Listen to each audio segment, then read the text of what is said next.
Hi, my name's Lee, and this is ETA, where I tell you about the activities that I use to teach English. Okay, so this is a follow-up from the last video where I told you about the circling game, which was this one here. So this is going to be my amendment, my variation of the circling game.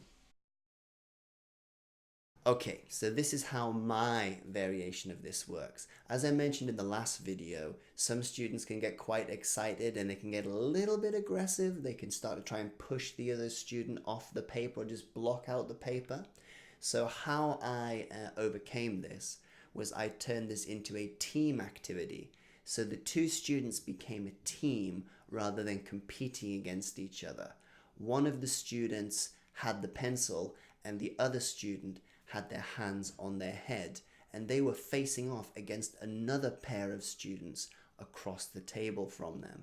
So the teacher would say the target language and all four students would repeat it. The teacher would then give them the go signal. Then one student would grab the pencil and try to circle the three pictures. Then when they'd circled them, they said go, and the other student grabbed an eraser from the middle of the table. So you had an eraser sitting in the middle of the table, just one, and that was kind of like the win condition.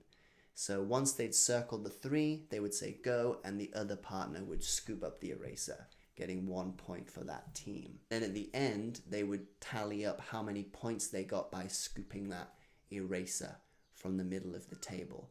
And obviously you rotated the student circling the items between the pair.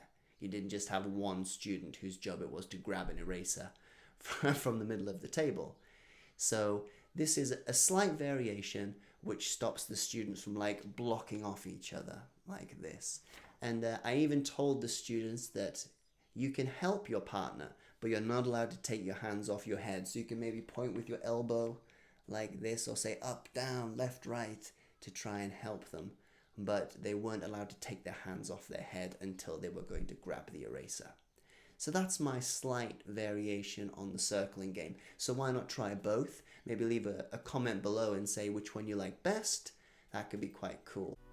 Okay, that's the end of today's video. Hopefully this activity is something you can use in your English class. If you think it is, please give me a like.